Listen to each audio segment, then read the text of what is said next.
My wife and mother-in-law often spoke in their native language, so I recorded them, had it translated, and discovered a shocking truth that changed everything. My wife and I got married 2 months ago. We are both from different cultures and ethnicities. In her culture, living with her parents is normal. We had discussed moving in with her parents after we got married, but I wasn't very comfortable with the idea. I was born and brought up in America. My parents moved here in their 20s to achieve their dreams. When I was 19, I moved out and they supported my decision. So I told her that I disliked the idea of moving in with the in-laws. She told me that it was an important part of their culture. I told her that I respected our cultural differences, but that I wouldn't compromise on this. I wanted us to have privacy and I had visited her apartment. It wouldn't fit all of us. Now at this point, I thought that her parents lived with her. She had made it seem that way too. She had told me that she grew up here. We eventually compromised, and she asked me to try it out for a few months. And if I wasn't comfortable, then we could move out. So I agreed. We had a small ceremony when we got married, but it was beautiful. I moved into her apartment and her family was extremely sweet. I didn't feel anything was wrong. Her mother and she would frequently talk in their native language, and I would be curious. I asked her to teach it to me too, but she would refuse and say it wasn't necessary. I told her that I wanted to be a part of their conversations too, but she still wouldn't teach me. Time passed and I took a few classes online, but I was still learning. I only understood a few phrases and words. My wife and I both worked.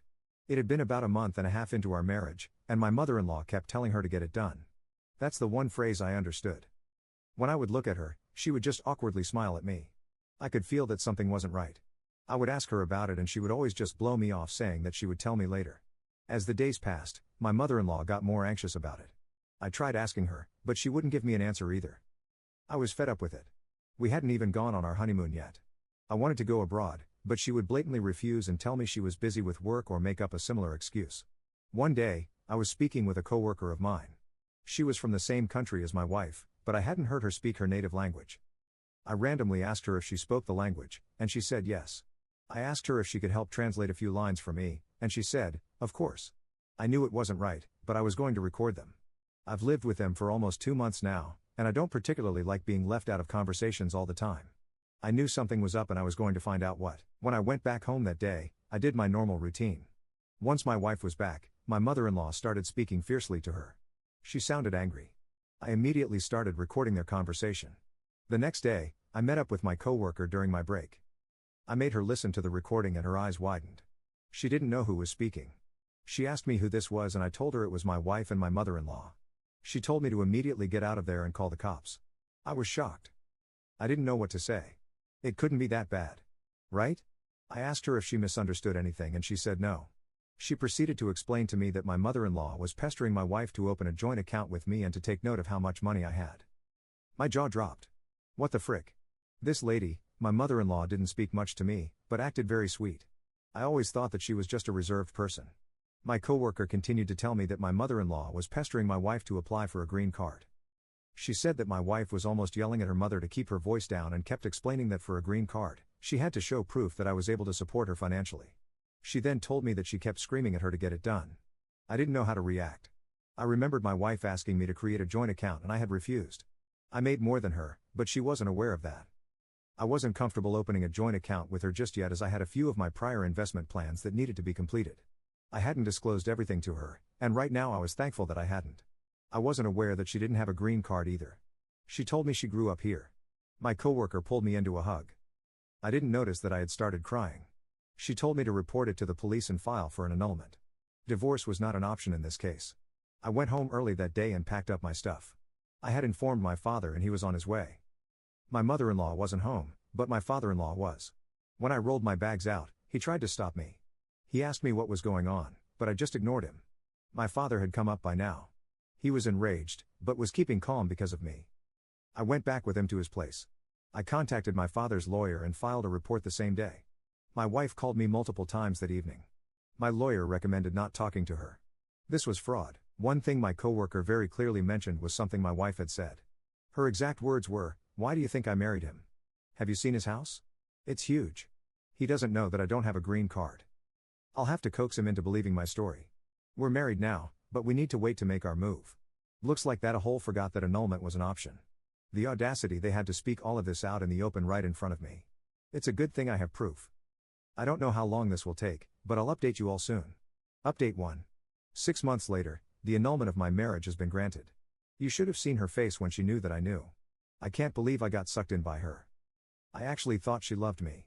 I wanted to ask her why if she actually ever loved me, but the answers were all there in that recording. My lawyer warned me not to contact her during that period. It was better that way. My parents could see how shattered I was over this. I couldn't help but think that if I hadn't recorded them, I would have never known. I would have never thought about this happening, or that these were her intentions. I know many of you have asked what her native language is and which country she is from. I haven't mentioned that information because I don't want to promote any stereotypes. Of course, charges were pressed against her, and she had to pay for them. There are a few other things I cannot make public. What I can tell you is that she won't get away with it.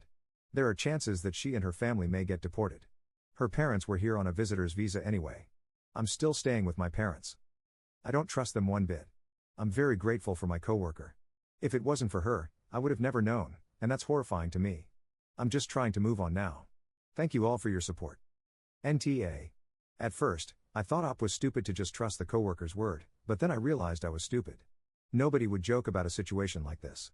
It's a good thing she got out of that ASAP while reading this. I was praying the Op wouldn't confront them by herself like in those dumb movies. Good thing my gal is smart and just quietly packed and got out of there. NTA. I feel so bad for the Op, poor girl. I can't imagine anyone going through a situation like this just 2 months into their marriage. But on the bright side, it's better she found out now than later. Not gonna lie, it would have been terrible if Op confronted her by herself. These types of people who knows what they're capable of. For the people saying that she should have done more research on her background or found out more about her family. Do you all realize how good she must have been to get her to marry her? Op doesn't seem like a fool either. She followed her gut instinct and found out what was going on. She even tried to learn their language. Of course, her intentions were good when she did so, but these asses, her whole family were in on it. This is fraud. Good thing she got it annulled. A divorce would have been problematic. NTA, and that is why you never disclose your finances fully. She got emotionally played by her. I hope Op and her family can move on and live a better life. Poor people must be traumatized by this experience. Update 2, 1 year later. I never thought I'd be writing another update, but so much has happened that I feel I need to share. The legal proceedings finally concluded last month, and it was even worse than I initially thought. During the investigation, they discovered my ex-wife had attempted this same scheme before with another person in a different state. She had managed to escape detection that time because the previous target hadn't pursued legal action, fearing immigration consequences for themselves.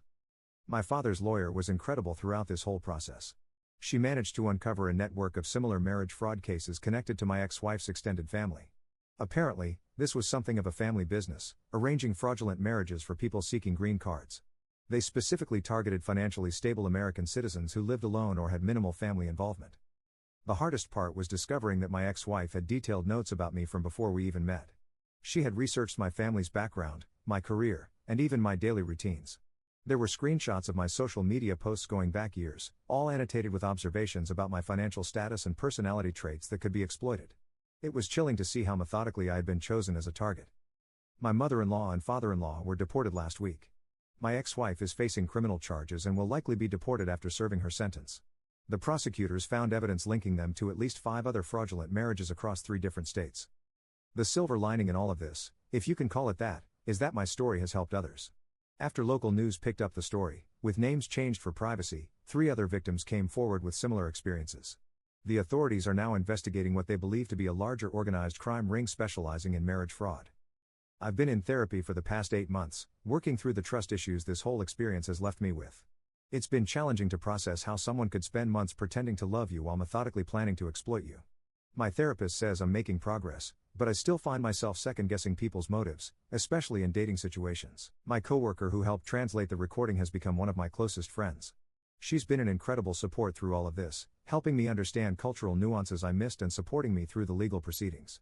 She even introduced me to a support group for people who have experienced similar situations. My parents have been my rock through everything. They've helped me move into a new place, and we've actually grown closer as a family. Dad still occasionally blames himself for not seeing through the deception, but I keep reminding him that none of us could have known. For those wondering about financial impact, thanks to never creating that joint account and the quick action with the annulment, my finances were protected. The court even ordered my ex-wife to pay restitution, though I'm not holding my breath on ever seeing that money. I'm slowly starting to date again, though I'm much more cautious now. I've learned to trust my instincts when something feels off, and I'm no longer afraid to ask difficult questions early in relationships. I'm also taking language classes again, this time just for myself, and it's actually becoming a passion of mine. To everyone who supported me through my original posts, thank you. Your comments helped me feel less alone during one of the darkest periods of my life. To anyone who might be going through something similar, trust your gut, document everything, and don't be afraid to reach out for help. There are people and resources available to support you. I'm hoping this will be my final update. I'm ready to close this chapter of my life and move forward. While I wouldn't wish this experience on anyone, it has taught me valuable lessons about self-worth, trusting my instincts, and the importance of having a strong support system. Here's to new beginnings. Update 3, 2 years later. Life has a way of coming full circle. Yesterday, I testified at the final trial related to the marriage fraud ring. My ex-wife was sentenced to 3 years in federal prison, followed by immediate deportation. The investigation that started with my case led to the dismantling of an operation spanning 5 states and involving over 20 fraudulent marriages. The prosecutor revealed something that still haunts me: my ex-wife had been doing this since she was 18. I wasn't her second victim, I was her fourth. She'd gotten better at it each time, refining her approach, learning how to be more convincing. The notes they found about me were just the tip of the iceberg. But this update isn't about her. It's about healing. Remember my coworker who translated the recording? Well, she's now running a support organization for victims of marriage fraud. I volunteer there on weekends, helping others navigate the legal process and emotional recovery. It's therapeutic, turning something painful into something purposeful. Last month, I gave a talk at an immigration fraud awareness conference. Speaking about my experience was terrifying, but the response was overwhelming. Several attendees approached me afterward, sharing similar stories. Some had never told anyone before. We're working on creating a nationwide support network. My parents have become advocates too. Dad, especially, has thrown himself into raising awareness in our community. He's organized workshops with local law enforcement about detecting marriage fraud schemes. Mom jokes that he's found his second calling. The therapy has paid off. I'm dating someone new, someone wonderful who understands my past and respects my need for transparency. She's patient with my occasional moments of doubt and actually encouraged me to keep speaking at awareness events. We've been together for 6 months, and for the first time since everything happened, I'm excited about the future. I finally moved back into my own place, though I have dinner with my parents twice a week now. Our relationship is stronger than ever. Dad no longer blames himself, and Mom has stopped checking my dating app profiles, mostly. The language classes I started taking? I'm now fluent in Spanish and starting Mandarin. It's become more than a hobby. I'm considering getting certified as a translator to help others who might be in situations similar to what I faced. Sometimes I think about that recording, how one desperate decision to understand what was happening around me changed everything. My lawyer still uses my case as an example in her fraud prevention seminars. She says my story has helped change how law enforcement approaches marriage fraud investigations. To the Reddit community that supported me through this journey, thank you. Your words of encouragement, advice, and even your anger on my behalf helped me feel less alone. To those who shared their own stories in the comments, you gave me strength when I needed it most. I'm not angry anymore. I'm not even sad. I've found purpose in this pain, using my experience to help others avoid or escape similar situations. Life isn't perfect, but it's good. Really good. They say what doesn't kill you makes you stronger. I don't know about that, but I do know that what hurts you can help you help others. And sometimes, that's enough to make the hurt worth it. This is definitely my last update. Not because the story is over, but because it's time to start a new one. Thank you all for being part of my journey to healing.